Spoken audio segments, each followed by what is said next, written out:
김윤경의 생생경제. 안녕하세요. 김윤경입니다. 삼성물산과 제일모직의 합병, 기정사실이려니 했었는데요. 외국 헤지펀드의 등장으로 상황이 급변했습니다. 엘리엇 매니지먼트가 두 회사 간의 합병 비율 산정이 불공정하다 이렇게 하면서 반대하며 나섰고요. 어제 우리나라 법정 1차 판정에서는 삼성이 한숨을 돌렸습니다마는 빠르면 오늘 나올 세계 최대 의결권 자문회사 ISS의 보고서 내용은 또 어떻게 나올지 궁금하지 않을 수가 없습니다. 왜 이 합병이 이렇게 중요하냐면요. 바로 삼성의 3세 승계 작업의 중요한 고리가 되기 때문입니다. 그냥 투기자본과 기업 간의 공방만으로는 볼 수가 없기 때문이거든요. 오늘 3, 4부 금요기획에서 자세히 다뤄보겠습니다. 김윤경의 생생경제 1부 시작합니다.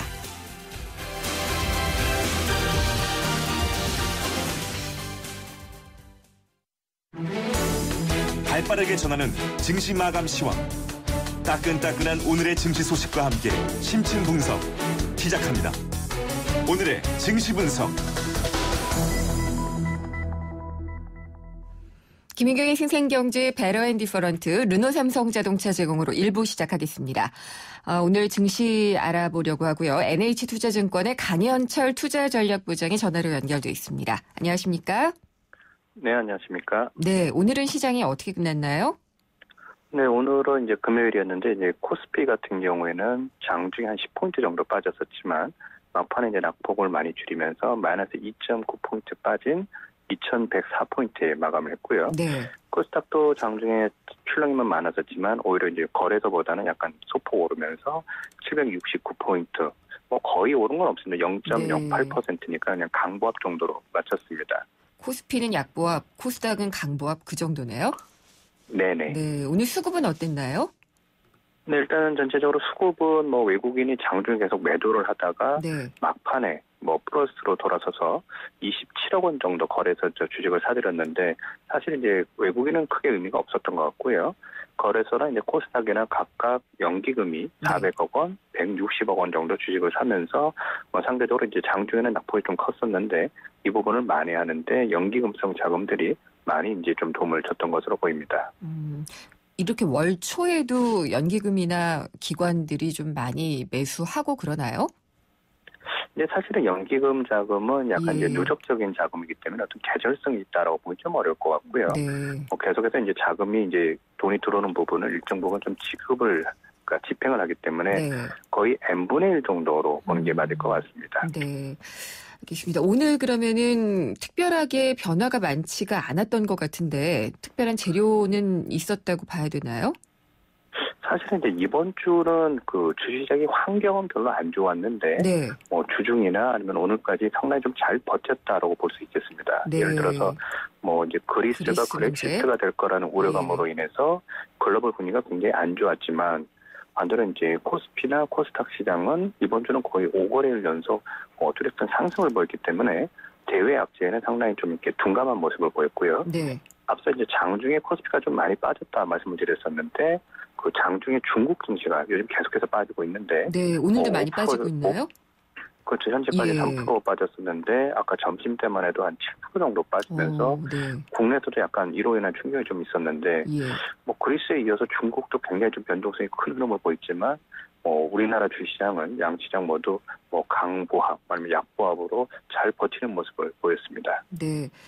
어제 이제 법정에서 1차로 삼성이 좀 유리한 판정을 얻었는데 삼성물산하고 제일모직 오늘 ISS에서 보고서가 나올 예정이고 그래서 어땠나 주가가 좀 궁금하기도 하네요. 네, 일단은 이제 국내 법에서는 그 물산모직 합병에 대해서 삼성 쪽에 좀 유리한 손을 들어줬지만 네. 이미 이제 어제 글로벌 이제 두 번째 그 의결권 자문 행사를 해주는 기관이 저 삼성물산하고 이제 제일모직 합병이 좀 약간 문제가 있다라고 지적을 했고요. 글래스 루이스의 보고서를 얘기를 하시는 그렇죠. 거죠. 예. 네. 오늘은 또 이제 그 회사가 이제 두 번째로 큰 회사고 네. 오늘 한 오후 3시에서 5시 사이로 알려져 있는데 가장 큰 ISS가 이제 또 다른 의견을 줄 것으로 보이는데 일단은 두 번째 그 의결기관이 약간 뷰를 약간 국내에는 좀 불리한 쪽으로 줬기 때문에 회사 분위기가 전체적으로는 이제 이번 합병안에 대해서는 약간 좀 부정적인. 그래서 아마 결과를 봐야 되겠지만 오후에 나오는 뉴스가 삼성 쪽한테는 좀 유리하지는 않은 뉴스가 될 가능성이 현재로서는 높아 보입니다. 네, 주가는 그러면은 두 회사 다 내렸나요? 그렇지는 않았습니다. 예. 오늘 같은 경우는 삼성전자만 주가가 많이 빠졌고요. 네. 울산하고 모직은 주가가 0.3, 1.6% 오히려 오르면서 끝났기 때문에 아직까지는 이런 어떤 그 외부적인 평가에 대해서는 크게 반응을 안 하는 모습인 것 같습니다. 네, 코스닥에서 최근에 엄청나게 달렸던 바이오 제약주들은 오늘은 좀 어땠나요? 바이오 제약주는 오늘도 거의 1% 가까이 올랐습니다. 네. 앞서 코스닥이 강보합이었다 말씀을 드렸는데 오늘도 거의 1% 급등을 보였기 때문에 여전히 코스닥 안에서 제약 바이오주는 승승장구하는 모습을 보이고 있습니다. 네, 이제 다음 주가 되면은 그리스도 또 다른 또 판국을 맞을 수가 있고요. 그래서 어떤 전략을 가져가야 될지가 좀 궁금하네요. 사실은 좀 애매한 게 이제 일요일 날 그리스도 네. 선거가 있고요. 우리나라 시간으로는 빨라야 월요일 날 새벽 정도에 결과를 알 수 있기 때문에 결국 이제 그리스가 기존에 이제 채권단 합의안을 받아들일 것이냐 말 것이냐에 따라서 네. 이게 주가가 올라갈 수도 있고 내려갈 수도 있는 거에서 다소 좀 조심스러운 분위기인 것 같고요. 네. 아마 이제 그리스가 일단은 현재로서는 반대보다는 좀 찬성을 해서 힘들더라도 좀 빚을 갚겠다는 의지를 보였을 경우에는 국내외 주시장이 이번 주에 약간 좀 이제 눈치 보기 당세가 있었는데 다음 주에는 좀 원활한 상승성으로 전환을 할 가능성이 높아 보입니다. 네, 알겠습니다. 잘 들었습니다. 감사합니다. 감사합니다. NH투자증권의 강현철 투자전략부장이었습니다. 오늘 하루 당신이 꼭 알아야 할 경제 뉴스는 중요한 경제 뉴스를 콕콕 집어드립니다. 네, 오늘의 주요 경제 뉴스 정리해보겠습니다. 뉴스원의 최명용 기자입니다. 안녕하십니까? 네, 안녕하십니까? 정부가 크게 돈을 쓰겠다라고 발표를 했죠. 네, 그렇습니다. 추경 규모가 11조 8천억 원? 네, 11조 8천억 원. 추경만 그렇고요. 예. 공공기관을 통한 투자 금액 등을 포함하면 총 22조 원에 달합니다. 네. 이게 그러면은 메르스를 극복하기 위한 이런 명목이 되는 건가요? 공식 명칭을 메르스 극복과 서민생활 안정을 위한 2015년 추경 예산안 이렇게 발표를 했고요. 예. 이런 명칭에 맞게 여러 가지 항목으로 추경 예산을 쓰겠다 이렇게 지금 발표를 했습니다. 네.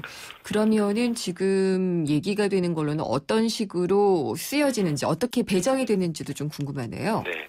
11조 8천억 원이고요. 이 중에 세입 결손 보전이라고 해서 이제 세입 추경을 이번에 넣었는데요. 네. 5조 6천억 원 가량은 어떤 방법으로 이제 또 더 예산으로 확보를 하겠다 이렇게 했고요. 메르스와 가뭄 대응 등 민생 지원에는 6조 2천억 원을 배정을 했습니다. 이외에 기금 지출이 3조 1천억 원, 공공기관 선투자 2조 3천억 원, 신용기술 보증이나 무역보험 등 금융성 지원이 4조 5천억 원. 지금 이 뒤에 말씀드린 이 세 가지는 추경 예산은 아니고 이 공공기관을 통해서 이렇게 지원을 하는 내용이고요. 추경 예산을 조금 구체적으로 좀 보면요. 메르스 대응 및 피해 업종 지원에 2조 5천억 원을 지원하기로 했고요. 특히 병원이나 메르스 피해 입은 업종 등에 대해서 병원에는 약 8천억 원, 관광이나 중소기업 수출업체 등에는 1조 6천억 원을 배정했고요. 가뭄 및 장마 대책이 8천억 원, 또 서민생활 안정에 1조 2천억 원, 또 안전투자 및 지역경제 활성화에 1조 7천억 원 정도를 배정했습니다. 그리고 좀 이례적인 게 공연 업계를 돕기 위한 1+1 지원, 이건 어떤 건가요? 좀 특이한 그런 추경 예산이 배정이 돼서 눈길을 끌었는데요.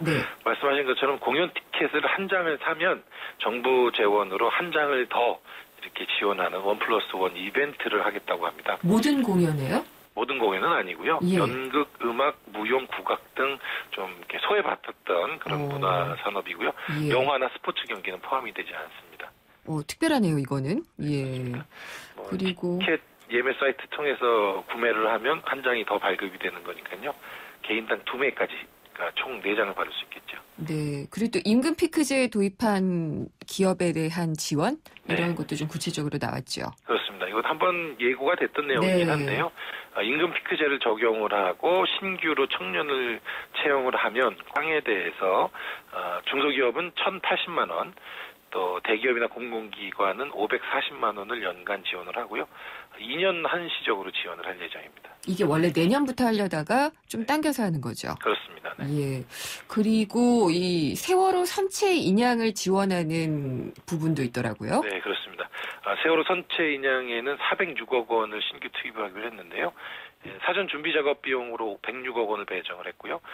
선체 인양 조사 및 설치 비용 등에 300억 원을 반영을 했습니다. 네. 근데 이게 또 국회를 통과해야 되잖아요. 네, 그렇습니다. 예. 야당은 반대한다고 하는데 이유는 어떤 건가요? 몇 가지 이유가 있는데 우선 철저한 검증이 필요하다는 게 야당의 입장입니다. 예. 예년에는 추경 예산이 발표가 되고 한 20일에서 30일 정도 국회에서 점검을 하는 시간이 있었는데 이번에 지금 여당하고 정부는 20일까지 추경을 통과시키는 걸 목표로 하고 있거든요. 12여일 남짓한 기간 동안에는 이 철저한 검증이 되지 않는다. 이런 게 야당의 생각입니다. 네. 아무래도 또 추경을 하게 되면은 미래의 빚으로 남게 되는 부분이 있으니까 또 그걸 우려하는 거일 수도 있겠고요. 그렇습니다. 이게 네. 이미 몇 가지는 조금 의심쩍은 그런 네. 예산들이 있는데요. 민원성 예산이 이제 몰래 숨어 있는 거 아니냐 이런 지적이 있습니다. 쪽지 예산이요? 쪽지 예산이죠. 그렇죠. 예. 고속도로 건설이나 뭐 이런 기반 시설 확충 등은 사실 메르스나 서민 생활하고 상관이 없거든요. 이런 예산들이 직접적인 관계는 없죠. 그렇습니다. 예. 그런 게 끼어들어 있는 거는 좀 챙겨봐야 되지 않겠냐 이런 게 야당의 입장입니다. 그리고 이제 세손 결손으로도 꽤 많이 됐어요. 그러니까 추경의 절반은 세손을 메꾸는 거잖아요. 그렇죠. 이 부분도 아마 좀 반대하지 않을까 싶긴 하네요. 야당에서 이 세입 네. 추경이라는 거는 법적 근거도 없는 것이고 세입 추경으로 이렇게 돈을 더 걷는 걸 생각하지 말고 네. 실질적으로 세수 확대하는 법인세를 인상한다든가 예. 이런 거를 논의해야 되는 거 아니냐 이런 얘기도 나오고 있습니다. 그렇군요. 세입 추경은 저도 사실 좀 생소하거든요. 네, 그렇습니다. 네. 어떻게 할 건지 좀 의심도 들고요. 지금 뭐 일단 이 세 추경 지출하는 부분에 대해서는 국고채를 발행을 해서 네. 재원을 마련하겠다고 하는데 이 국고채 발행이나 이런 것들이 다 미래의 빚으로 남는 갚아야 될 것이니까 것들이죠. 그렇죠. 네. 근데 이렇게 어쨌든 메르스로 인한 경기 악화 이런 것들은 좀 극복을 하게 되는 의지는 분명히 있는데요. 네, 그렇습니다. 저는 점심시간에 시내에 나갔다 왔는데 네. 예전에 그렇게 많았던 중국인 관광객들이 안 보이더라고요. 그렇죠. 요새 괜찮은가 맞아. 모르겠어요. 말간 아직도 그 여파는 계속 있는 것 같긴 한데요. 네. 최근 통계로 여행 및 유통가가 좀 정상화되고 있다는 그런 소식도 있습니다. 아, 어떤 통계들이 있나요? 수치들이? 예. 네, 인천공항공사에서 이 공항을 통해서 이제 입국하는 그런 이용자 수를 조사를 했는데 주간 단위로 조사를 해봤더니 6월 마지막 주에 이 증가세로 돌아섰다고 합니다. 줄어들다가. 네, 그렇습니다. 예. 6월 마지막 주 인천공항 이용객 수가 73만 9,700명 정도였는데요. 네. 직전 주가 72만 4,300명 정도였습니다. 이거에 비해서 2.13%. 예년 작년에 비해서는 아직도 크게 부족한 숫자인데 이 증가세로 돌아섰다는 것 자체가 희소식이라고 평가할 수 있겠습니다. 근데 최 기자님 이게 인천공항을 이용하는 사람들은 나가는 사람들도 포함되는 거 아니에요? 나가는 사람도 포함이 되긴 되는데요. 네. 이건 나가는 사람뿐 아니라 들어오는 사람도 같이 포함이 되는 거고요. 여행객 수가 약간 늘어나고 있다는 거니까 네. 이 메르스 공포가 좀 진정되는 국면이다라고 평가를 할 수 있을 것 같습니다. 유통가는 어떤가요? 유통가도 증가세로 돌아섰다고 합니다. 현대백화점 같은 곳은 한 4% 정도 매출이 늘었고요. 롯데백화점은 세일을 최근에 했었는데 예. 세일을 하면서 7% 정도 매출 성장세를 보였고 이마트나 이런 할인마트들도 6월 마지막 주 들어서 네. 매출이 상승세로 돌아섰다고 합니다. 이게 정말 그 메르스가 완전히 좀 극복됐다라고 선언을 하려면은 기술적으로는 어떻게 돼야 되는지 잘 모르겠기는 해요. 확진자가 더 이상 안 나와야지 될 것 같기도 하고. 저도 이쪽 분야는 전문가 취재하는 파트가 아니어서 정확하게는 모르는데 네. 이 잠복기가 2번 정도 돌면서 이 확진자가 더 발생하지 않으면 종식이다라고 얘기할 수 있다고 하더라고요. 그렇군요. 그러니까 한 20일 지금부터 확진자가 없이 한 20일 한 달 정도가 지나면 네. 완전 종식이라고 표현할 수 있을 것 같습니다. 예, 좀 끝났으면 좋겠습니다. 그러게 말입니다. 치즈 값이요. 제가 치즈를 굉장히 좋아하는데 네. 이게 정말 요지경이다라는 얘기가 있네요. 가격을 매기는 게. 그렇습니다. 이게 이번 이 뉴스 보고 저도 조금 깜짝 놀라기도 했고 네. 이 낙농가에서는 지금 우유가 남아돈다고 하는데 네. 이 치즈 유가공 업체들이 국내 낙농가에서 나오는 우유를 가지고 치즈를 만들지 않고 해외에 저가 치즈를 수입을 해다가 가공해서 팔면서 아주 폭리를 취하고 있다고 합니다. 아, 그렇군요. 네. 그러면은 이 수입산 치즈 가격이 얼마나 좀 뻥튀기가 된 건가요? 그러니까 이 마진율을 정확하게 지금 조사하지는 못하겠는데요. 네. 작년하고 올해하고 이 수입되는 치즈 가격을 비교를 해봤더니 가격이 26% 떨어졌다고 합니다. 네. 외국산 치즈가 톤당으로 지난 5월 말에 3,450달러에 거래가 됐는데 작년 같은 기간에 4,650달러였거든요. 그러니까 네. 25.8% 이렇게 가격이 하락했는데요. 국내에서 판매되는 치즈 가격은 오히려 상승했습니다. 서울 체다 슬라이스 치즈 같은 게 1.3% 올랐고요. 뼈로 가는 칼슘 치즈 이런 이름이 네. 치즈가 있는데 이런 것도 1.2%씩 올랐다고 합니다. 그러면은 이거는 원가의 그 변동을 제대로 반영한 건 아니군요. 그렇죠. 그러니까 국내 유가공업체들이 우유를 가지고 직접 치즈를 만들기보다 예. 해외에서 나오는 이 자연산 치즈를 가져다가 가공을 해서 이런 걸 만들어서 파는 거거든요. 네. 네, 수입되는 가격은 그렇게 많이 떨어졌는데 소비자 판매 가격은 오히려 올렸으니까 네. 그 사이만큼은 지금 마진을 먹고 있는 거다 이렇게 평가가 되고요. 국내에서도 이 낙농가의 우유가 지금 남아돌고 있다고 하거든요. 네. 이거는 소진을 안 하고 이렇게 쉽게 해외에 있는 걸 가져다 이렇게 영업을 하니까 좀 비판을 받을 만한 것 같습니다. 그렇군요. 우리나라 곡물 자급률을 보면은 생각보다 낮은 편인 것 같아요. 상당히 낮게 조사가 됐습니다. 이번에 조사는 어디서 나온 거죠? 농림축산부에서 조사가 된 거고요. 네. 곡물 자급률이 24%로 조사가 됐습니다. OECD 회원국 가운데 34개국 중에 32번째로 낮은 수준이라고 합니다. 그러니까 24%면은 24%만 우리나라에서 나는 걸로 먹고 있다는 얘기잖아요. 그렇습니다. 나머지 76%를 수입에 의존하는 거죠. 예. 근데 우리가 이렇게 낮았나요, 원래? 그러니까 저희가 주식으로 쓰는 쌀만 생각을 해서 예. 좀 체감하는 거하고 좀 다를 것 같은데요.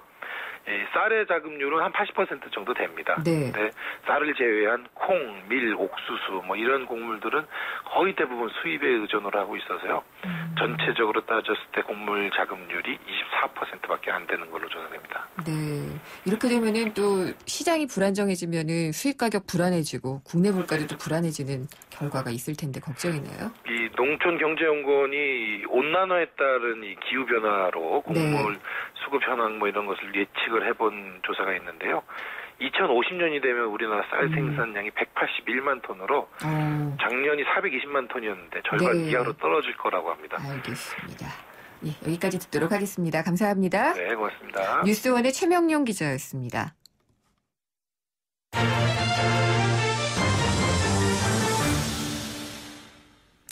생생경제 1부 함께 하셨고요. 잠시 후 2부 이어집니다. 2부에서는 경제신간과 경제영화관이 준비가 되어 있는데요. 경제신간에서는 세계 시장을 지배하는 작은 기업들은 어떤 생각을 할까라는 제목의 책을 소개를 해드리려고 합니다. 보통 강소기업이라고 얘기를 하는데 이 기업들의 성장 전략을 소개를 해드리겠고요. 경제영화관에서는 이게 굉장히 인기 있던 배우였죠. 소피 마르소. 세계적인 청소년 스타였던 소피 마르소 주연의 라붐을 통해서요. 수학 체감의 법칙을 살펴보도록 하겠습니다. 잠시 후 2부에서 뵙겠습니다.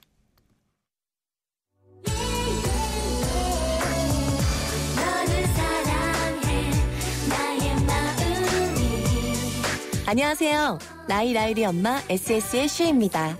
팬들과 함께하는 음악의 무대에 못지않게 일상이 가득한 인생의 무대에서도 열정과 진심이 가장 중요한 것 같아요.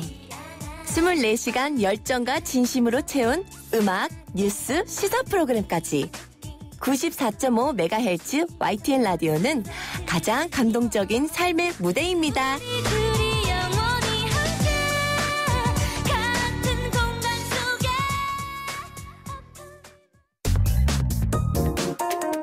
우리 경제의 민낯을 한꺼풀 벗겨보는 경제 뉴스. 경제를 위한 새로운 시각. 김윤경의 생생경제. 생생경제 2부 시작하겠습니다. 매주 금요일에는 경제 상식 퀴즈가 준비가 되어 있는데요. 오늘의 퀴즈 기다리셨죠? 보내드리도록 하겠습니다. 현물과 선물 이런 다양한 투자 상품과 전략을 통해서 아주 수익을 극대화시키는 것을 목표로 운영되는 펀드를 이야기를 합니다. 고수익을 추구하는 만큼 또 리스크도 많이 지고 가거든요. 이 펀드의 이름은 무엇일까요가 오늘의 문제였습니다. 제일모직과 삼성물산의 합병에 제동을 건 엘리엇 매니지먼트가 바로 이 회사인데요. 보기 드리겠습니다. 1번 연금펀드, 2번 헤지펀드, 3번 적립식 펀드입니다. 1번 연금펀드, 2번 헤지펀드, 3번 적립식 펀드. 정답 아시는 분은요. 문자 보내주시면 됩니다. 짧은 문자는 50원, 긴 문자는 100원이 부과되는 휴대전화 우물정의 0945번으로 보내주시면 되고요. 이 가운데서 저희가 추첨을 통해서 경제신간에서 소개를 해드릴 책, 그리고 참쉬운 중국어 문정아 중국어에서 드리는 10만 원 상당의 온라인 수강권, 그리고 지금 열리고 있는 전시회 앤디오홀 라이브전 티켓을 한 분당 4장씩 드립니다. 그리고 선물 또 있는데요. 365일 신나는 도심 속 꿈의 놀이터 일산 원마운트에서 드리는 워터파크 티켓 2매도 보내드리도록 하겠습니다. 고수익을 추구하는 리스크가 크게 운용할 수도 있는 펀드 이름은 무엇일까요가 오늘의 문제였고요. 보기는 1번 연금펀드, 2번 헤지펀드, 3번 적립식 펀드입니다. 정답 아시는 분은 바로 문자 주시면 됩니다. 휴대전화 우물정의 0945번으로 보내주시면 됩니다. 생생경제가 뽑은 이 한 권의 책, 화제의 경제신간.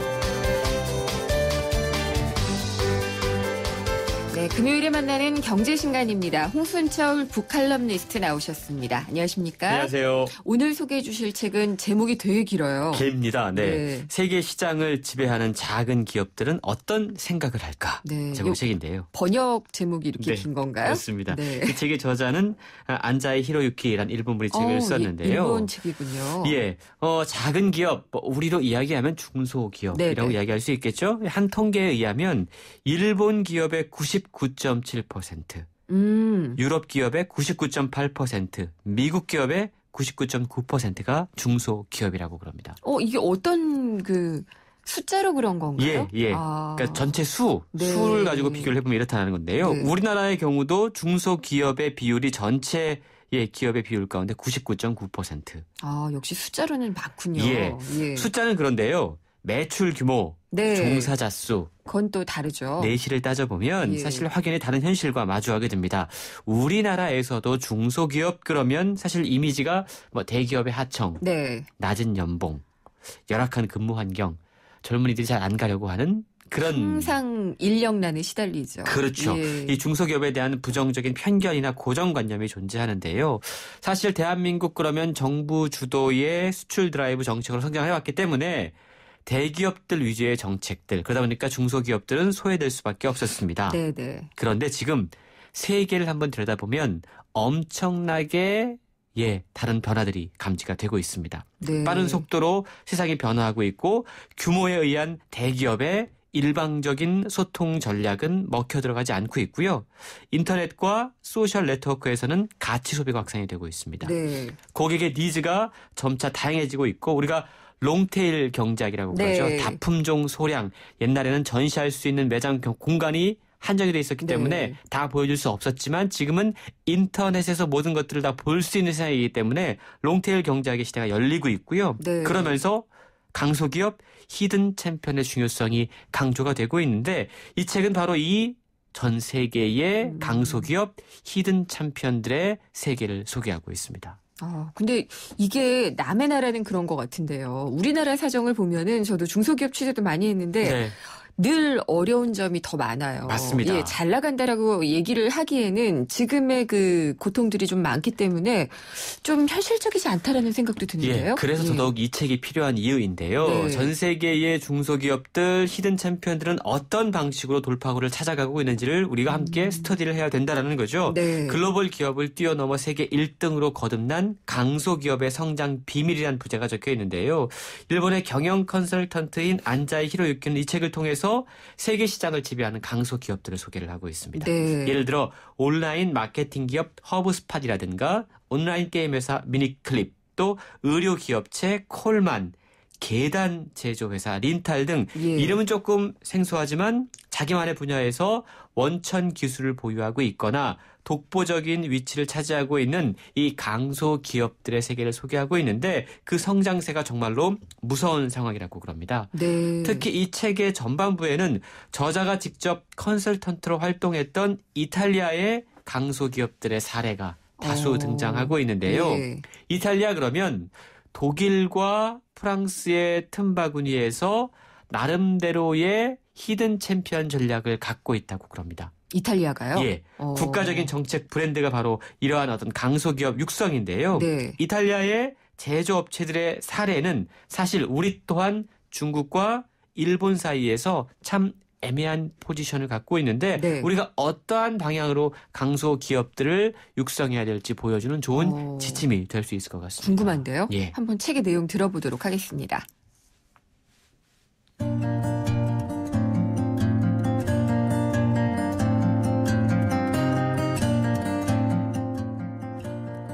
로마 제국과 르네상스 시대를 이끌었던 이탈리아는 엄청난 역사적 유산을 세계대전 이후 공업에도 충분히 활용했다. 일상생활에 사용하는 물건의 예술성을 가미하고 예술과 동등하게 취급된 르네상스 시대의 기술력을 대량 생산에 응용해 완성도를 높인 것이 메이드 인 이탈리아의 사업적인 강점이다. 거기에 프랑스 패션의 진수를 배우고 독일 공업 제품에서 아이디어를 얻고 고안을 거듭해 메이드 인 이탈리아라는 빛나는 독자적인 브랜드를 다져왔다. 메이드 인 이탈리아의 중심에 바로 중소제조기업이 있다. 컴퓨터, 프린터, 계산기 등을 만드는 유럽 최대 사무기기 제조업체인 올리베티나 고성능 자동차를 주로 생산하는 자동차 회사 알파로메오 같은 거대 기업이 메이드 인 이탈리아의 이미지 향상에 공헌한 것은 사실이다. 그런데 알레시 등 자파나 가구, 패션, 음식업계의 중소벤처기업이 견인해온 힘 또한 무시할 수 없다. 1978년 이탈리아 중부 옴브리아주 페루자시 근교에서 시작한 캐시미어 회사 브루넬로 쿠치넬리 또한 이탈리아를 대표하는 중소기업이다. 브루넬로 쿠치넬리는 르네상스의 분위기나 사고방식을 브랜드의 기본 콘셉트에 집어넣었다. 일상생활의 질을 단숨에 높이는 것이 이 회사의 목표였다.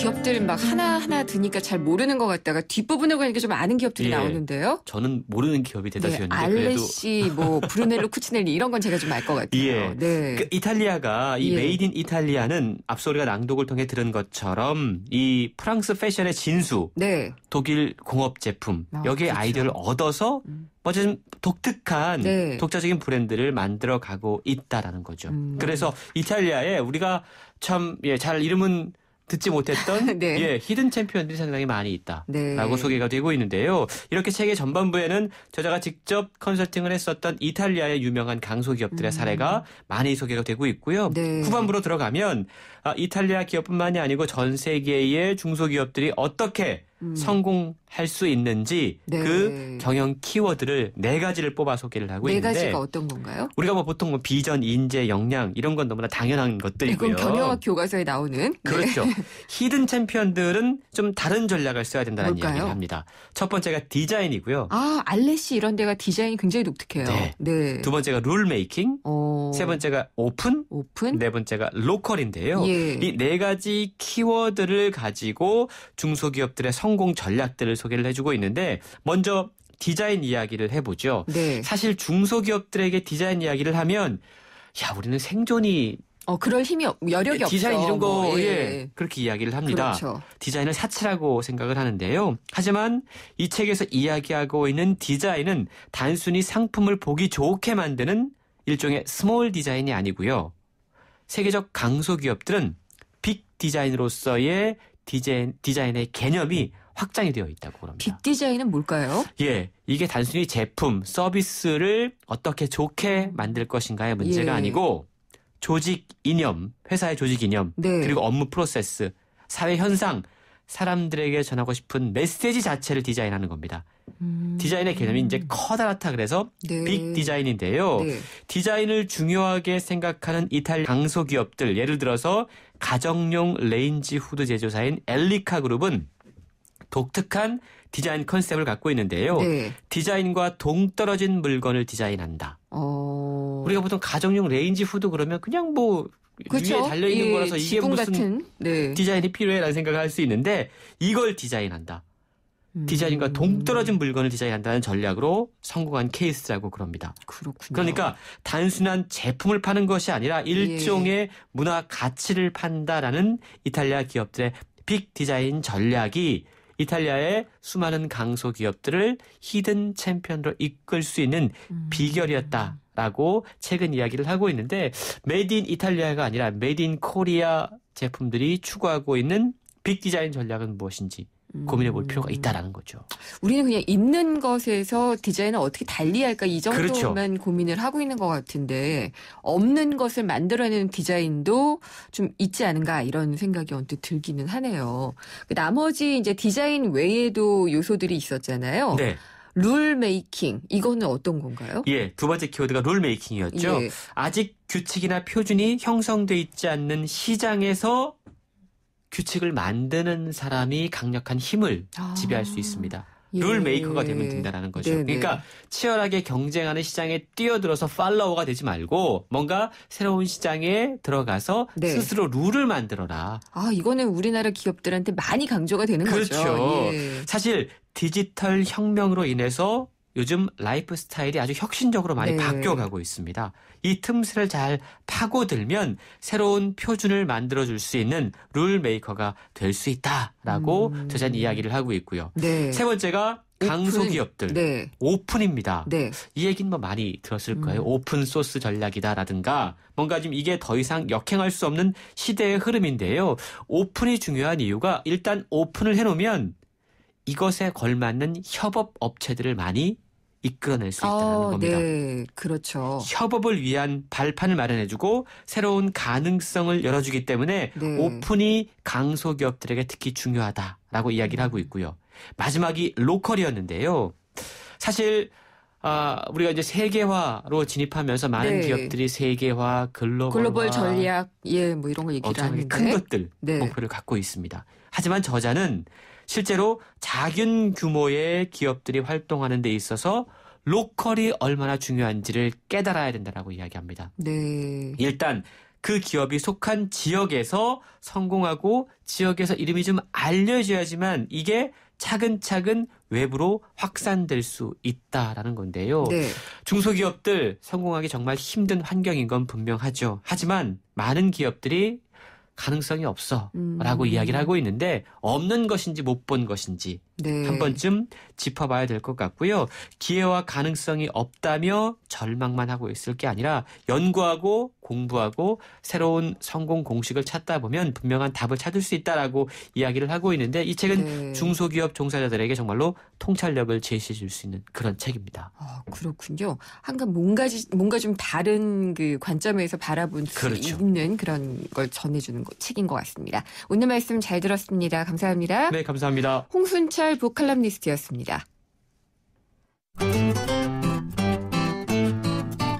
생생경제를 다양하게 만나는 방법. YTN 라디오 앱 예스와 웹사이트 김윤경의 생생경제 또는 트위터 YTN_이코노미로 실시간 듣기와 다시 듣기를 하실 수 있고 방송 내용에 대한 문의와 의견을 주실 수 있습니다.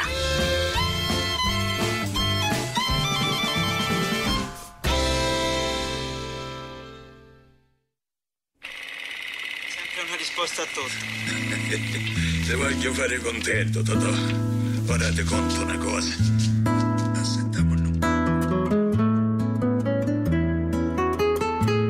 영화 속의 경제 이야기를 찾아보는 시간이죠. 경제영화관 경향신문의 박병률 기자 전화 연결돼 있습니다. 안녕하십니까? 네, 안녕하세요. 네, 오늘 어떤 영화를 소개를 해주실 건가요? 네, 1980년대로 한번 모시고 가고 싶은데요. 학창 시절로요?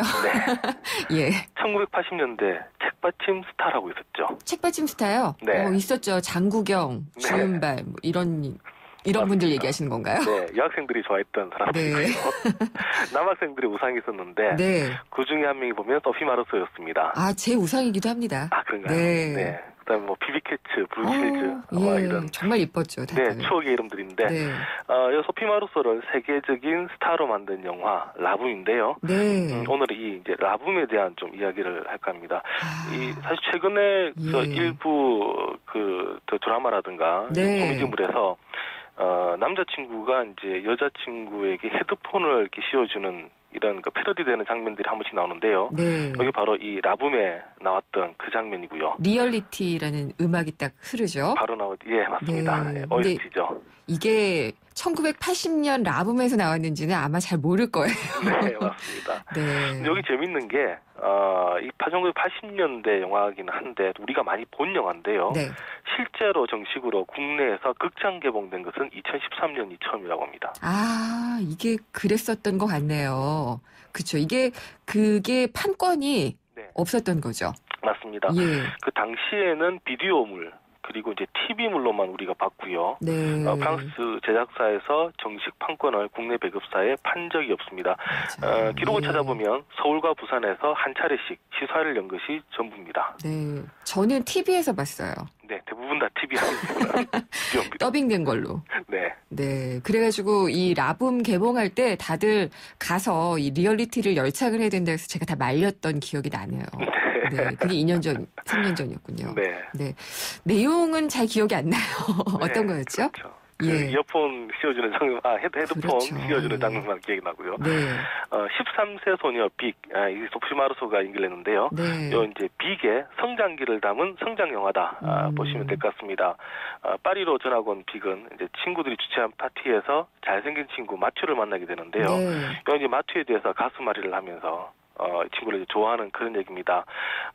그런데 이제 이 빅의 행보에 대해 가지고 부모님들은 좀 마뜩치 않아 하는데요. 네. 근데 이 과정에서 빅의 아빠가 또 바람을 핍니다. 그래서 화가 난 엄마는 예. 이제 그 별거에 들어가는데. 이거 전혀 기억이 안 나네요, 이거. 네. 그러면서 이제 엄마도 새 남자친구를 사귀면서 이제 또 빅의 가정이 또 위기로 치닫는 그런 모습도 보이는데. 네. 이게 우리가 이제 어렸을 때 봤을 때는 이 소피 마르소의 사랑 이야기밖에 안 보이는데, 또 어른이 돼서 보면 또 이 장면도 눈에 잘 들어옵니다. 그래요? 제가 다시 안 봤더니 빅의 그 성장 과정만 생각이 나고 부모가 이렇게 난리였던 게 생각이 전혀 안 나는데. 네. 혹시 이 이야기로 그러면은 경제 이야기도 좀 뽑으신 건가요? 네, 그렇습니다. 어떤 건가요? 이제 아빠랑 엄마가 이제 별거를 하려고 하면서 예. 빅에게 이런 얘기를 합니다. 오랫동안 서로 사랑을 하면 습관이 되어서 잠시 서로를 떠나려 할 때가 있다. 뭐 이렇게 아름답게 이야기를. 네. 쉽게 말하면 이제 사랑이 우리 변했다 이런 말인데요.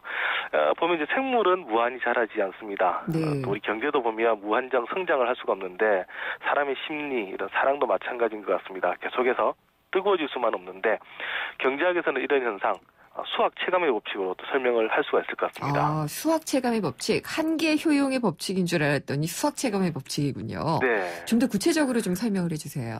네, 그 수학 체감의 법칙이 바로 가장 기본되는 그런 법칙인데요. 이 과거에 이제 농업에 기반하던 시절에 나왔던 초기 경제학 이론입니다. 일정한 농지에 작업하는 노동자를 더 투입시키면 처음에는 그 1인당 수확량이 늘어나지만 네. 더 많은 노동자를 투입시키면 오히려 1인당 수확량이 줄어든다는 그런 내용인데요. 생산물을 생산하는 3대 요소, 자본, 노동, 토지 중에서 나머지를 다 고정시키고 오직 이제 노동 투입량만 늘렸을 때 이런 현상이 발생한다. 그러면서 수학 체감의 법칙이다 이렇게 이름을 붙였습니다. 지금은 좀 달라졌을 수도 있겠는데요? 네. 네. 이 수학 체감의 법칙이 초기 경제학 쪽에 많이 적용이 되는데 네. 특히 이제 직접적으로 멜서스의 인구론에 또 많이 직접 영향을 미칩니다. 네. 즉, 그 멜서스는 이 법칙을 이용해서 농업 생산량을 끝없이 대폭 우리는 증가시킬 수가 없다. 그래서 인구 증가를 따라갈 수가 없으니까 결국 이제 인류는 살아남기 힘들다. 이제 이런 인구론으로 이어지기도 합니다. 즉 사람들이 아무리 농토에 무엇을 더 투입을 하더라도 생산량은 그만큼 늘어나지 않는다 이런 얘기인데요. 이것이 이제 인구론으로 이어지고 또 여러 가지 또 정책적으로 영향을 또 많이 미치게 됩니다. 네. 수학 체감의 법칙이 이게 농경사회만의 얘기는 아닌 것 같기는 한데 네. 어떤 식으로 또 이해를 해볼 수 있을까요? 네, 이제는 뭐 농지를 벗어나서 현대사회에서도 이제 다양하게 좀 적용되는 부분이 많습니다. 뭐 예를 들면 공장으로 바꿀 수도 있는데요. 공장에 투입되는 인력을 증가시키면 어느 시점까지는 노동 투입량 대비 생산량이 늘어나지만 네. 일정 시점 이후는 더 이상 이제 증가하지 않는 그런 현상이 나타날 테고요. 또 저개발 국가에서 처음에 성장률 대단히 높은데 중진국 이상으로 가면 이제 성장률이 과거처럼 높게 낮지 않는 현상, 이것도 결국 수학 체감의 법칙으로 볼 수가 있습니다.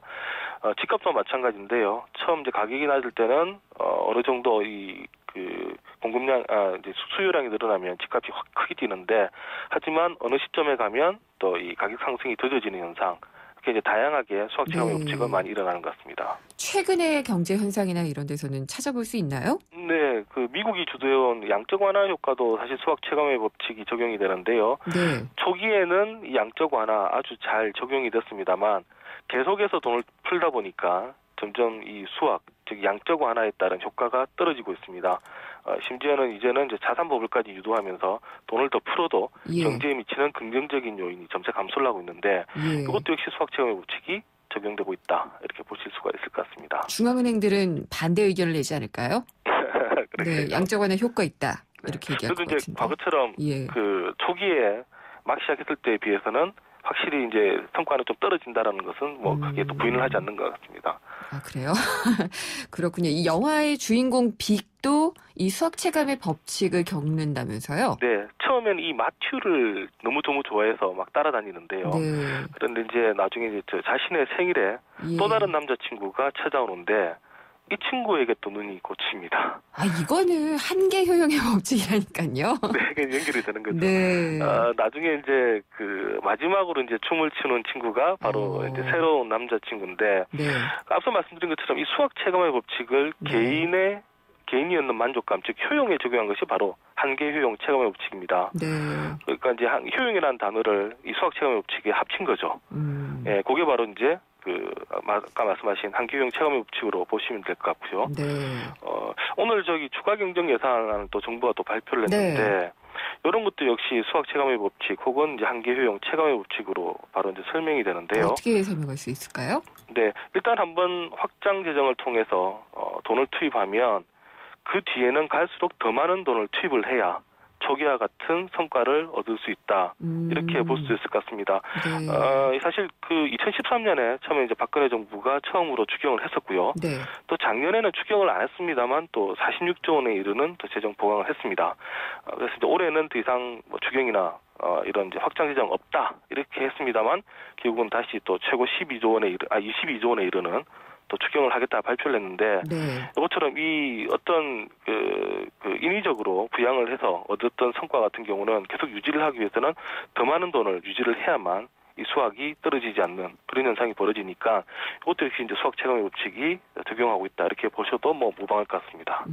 그래도 지금 또 추경을 안 한다면은 안 하는 것에서 오는 부작용이 또 클 수도 있지 않을까라는 생각도 들기는 하고요. 네, 그러니까 수학이 이거는 확 떨어지겠죠. 예. 그러니까 이제 수학을 어느 정도 하기 위해서 계속해서 지금 투입을 할 수밖에 없는 그런 상황인데, 이게 바로 이제 수학 체감의 법칙이 기본이 됐기 때문에 벌어지는 현상입니다. 그렇군요. 지금 양이 엄청나게 늘어난. 네. 예, 이런 추경도 수학 체감의 법칙으로 설명을 할 수 있다. 네. 그런 얘기였군요. 라붐에서 여기까지 이야기를 할 줄은 몰랐네요. 오늘 얘기 잘 들었습니다. 감사합니다. 네, 감사합니다. 경향신문의 박병률 기자였습니다. 생생경제를 다양하게 만나는 방법. YTN 라디오 앱 예스와 YTN 라디오 웹사이트, 팟캐스트를 통해서 실시간 청취와 다시 듣기가 가능합니다. 언제 어디서나 손쉽게 만날 수 있는 생생경제. 참 좋다.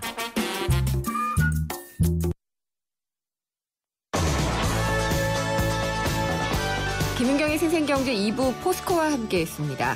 금요일에 차시죠. 생생경제 퀴즈 다시 한번 전달해드리겠습니다. 단기간에 고수익을 올리는 것을 목표로 운용되는 펀드를 이야기합니다. 굉장히 고수익을 누리기 때문에 위험한 투자도 물불을 가리지 않고 투자를 하는 경우가 많이 있는데요. 이번에 제일모직과 삼성물산의 합병에 제동을 걸어온 곳도 이 펀드입니다. 엘리엇 매니지먼트가 바로 이 펀드인데요. 이 펀드는 무엇일까요가 오늘의 문제였습니다. 보기는요. 1번 연금펀드, 2번 헤지펀드, 3번 적립식 펀드입니다. 1, 2, 3번 중에서 골라서 문자로 보내주시면 됩니다. 오늘 방송 끝나는 오후 5시까지 보내주시면 되고요. 짧은 문자는 50원, 긴 문자는 100원의 정보 이용료가 부과가 됩니다. 휴대전화 우물정의 0945번, 우물정의 0945번으로 보내주시면 됩니다. 정답 보내주신 분들 중에 저희가 선정을 해서요. 선물을 많이 준비를 해놨습니다. 오늘 경제신간에서 소개를 해드린 책 세계 시장을 지배하는 작은 기업들은 어떤 생각을 할까? 이 책도 보내드리고요. 10만 원 상당의 중국어 온라인 수강권도 있고요. 앤디오 홀 라이브전 티켓 한 분당 4장씩 드리고 일산 원마운트에서 드리는 워터파크 티켓 2매도 준비가 되어 있습니다. 잠시 후 이어지는 3, 4부 금요기획은요. 엘리엇 매니지먼트가 제일모직과 삼성물산의 합병을 반대하면서 촉발이 된 삼성물산과 엘리엇의 공방. 입장이 다른 전문가 2분 모시고 심도 있게 얘기 나눠보도록 하겠습니다. 4시 뉴스 듣고 생생경제 3부에서 뵙겠습니다.